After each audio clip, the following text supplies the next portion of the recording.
Tonight was the start of the 2023 NBA play-in tournament between the Atlanta Hawks and the Miami Heat. This game was between the 7 and 8 seed in the Eastern Conference. It was in Miami, and they were fighting for that 7 seed, a chance to play the Boston Celtics in the first round of the playoffs. And tonight, the Atlanta Hawks put together one of the more impressive performances of the season and played at an elite level on both ends of the court, and especially on the glass. We're going to talk about this game because I'm highly impressed with what I saw from the Atlanta Hawks and what I saw from some of their stars, the way that they played together.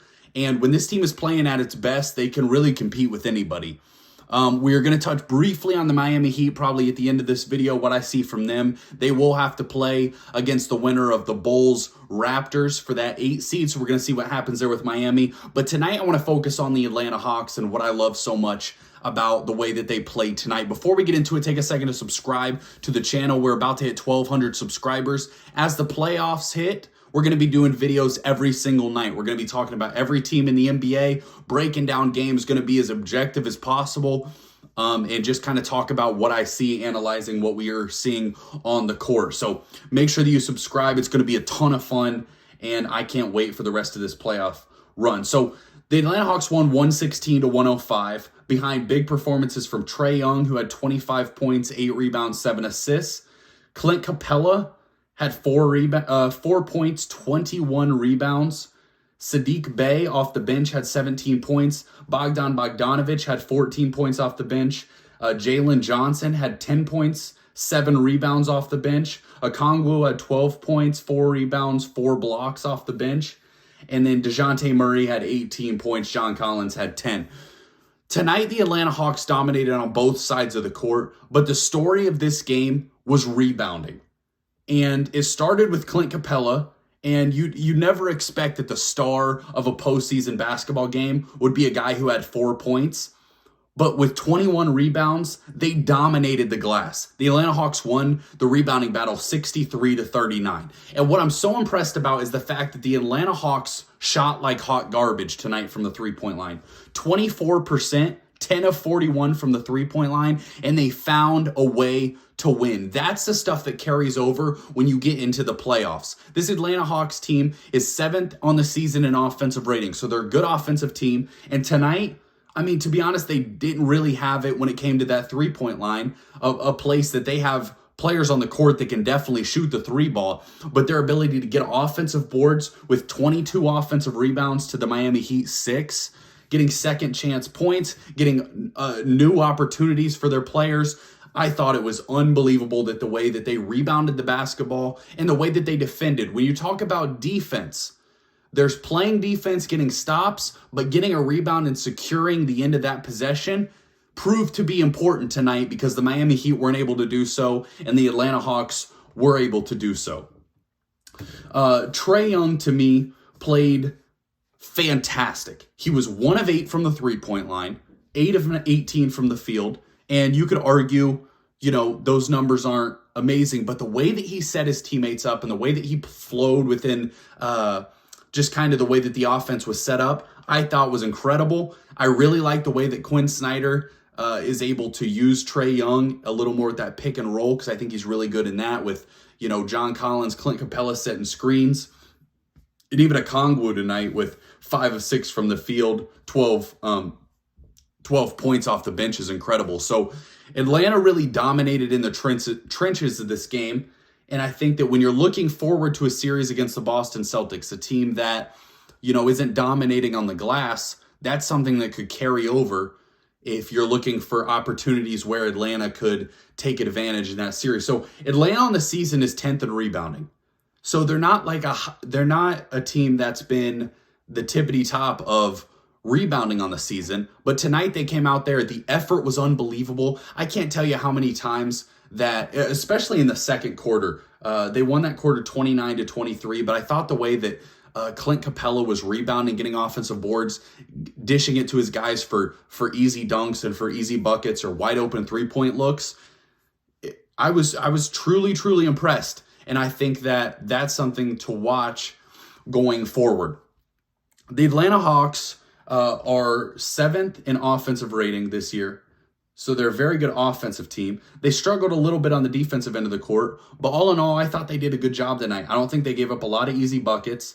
Really, the fact that the Miami Heat had 105 points is only because Kyle Lowry had his best game of the season with 33 points and was shooting the air out of the basketball. But Atlanta fought hard defensively. They played at a high level. And that's what I think this Atlanta team is so interesting to analyze and to break down, because some nights when you watch them, you see their potential and the way that they have so many. I mean, they're deep. They're deep with quality basketball players, especially if you're getting good production from guys like Jalen Johnson. And Okongwu is a guy that we like off the bench, but you have Bogdanovic and Sadiq Bey that they traded for from the Pistons. You're going 9 guys deep if Jalen Johnson can play at this level. You're going 9 guys deep of quality basketball players, and that's a real weapon when it gets to playoff time, because when you look at any team that makes a run, yes, you have a lot of star power. Yes, your guys step up, but being able to rely on role players in big moments to make big shots, that's what the Atlanta Hawks were able to do tonight, and I think that that's what made it so impressive. So this was the team that the Atlanta lost to in the playoffs last year. And really, it wasn't all that close. Trae Young struggled mightily in that series. I can't remember if it was 4-1 or 4-2, but Miami kind of dominated. This looks like a new Atlanta Hawks team to me. I love the way that Trae Young played. Dejounte Murray's a killer. He's 7 of 16 from the field, but defensively is an elite defensive guard. He had a block tonight that was unbelievable, honestly. And as a team, they had 8 blocks, which you'll take compared to the Heat 4 blocks. The Heat only turned the ball over 8 times. Atlanta only turned the ball over 12 times. So if Atlanta can keep their turnovers under control, can rebound the ball at a high level, and play adequate defense, their offense is very good. So they're going to be able to compete against the Boston Celtics. And when you look ahead to that series, the Celtics are a team that when they're ahead, when they're playing good basketball and they feel like they're on, they can be one of the best basketball teams in the NBA. But if you start to put them on their heels, start to make them turn the basketball over, start to press them and make them feel uncomfortable, you can certainly compete in that series if you're the Atlanta Hawks and give them a real run for their money. I think that at times, I personally have been a little critical of Trae Young. When I'm talking about the NBA, I don't look at it from a biased perspective at all. I talk about what I'm seeing on the court, and I think that to start this year, Trae Young was struggling from the three-point line. They had to fire Coach Nate McMillan. There were rumors that Trae Young maybe is going to be traded, and actually there's rumors that that just came out that the Hawks front office gave them the green light to look at Trae Young trades. With all that drama, with everything going on, Trae Young struggled to start the season. But the way that he played tonight and the way that the Atlanta Hawks play when they're a cohesive unit and at their best, that team can compete. This is the team that made the Eastern Conference Finals a couple years ago. And yes, you added some pieces. You lost Kevin Huerter, but you added Sadiq Bey. You added Dejounte Murray. You held on to John Collins, Clint Capella, like I said. So all in all, highly impressed from the Atlanta Hawks tonight. I'm pumped to see them in the next round against the Boston Celtics. I think that that's going to be a very interesting series. I think you're going to have nights where the Celtics blow out the Hawks and you're like, this isn't going to be close. And the nights where the Hawks blow out the Celtics, because when both of those teams can be very, very hot and cold, and ultimately going to be entertaining to see who can be hotter for 4 games than the other team. Touch briefly on the Miami Heat, kind of what I saw from them. The thing that they've struggled with all season is that they struggle scoring the basketball, putting points on the board. Tonight they had 105 points, and like I said, that's with 33 points from Kyle Lowry, 6 of 9 from 3, 11 of 16 from the field. You're not going to get many Kyle Lowry games like that at this point in his career. And that's kind of what's interesting once you get to these big play-in playoff games, is that you start to see some of these older guys that have been coasting in the regular season kick it up a notch, and you start to see some of their greatness that we've saw in the past. But getting 33 from Kyle Lowry, I can't tell you how many times in the first half of this game that I felt like the offense was, hey, Tyler Hero, take the ball and let's see what you can do. He was 12 of 23, 26 points. He played all right. Jimmy Butler, 6 of 19, 21 points. You know, he was okay. Bam Adebayo only gave you 12. Gabe Vincent gave you 6.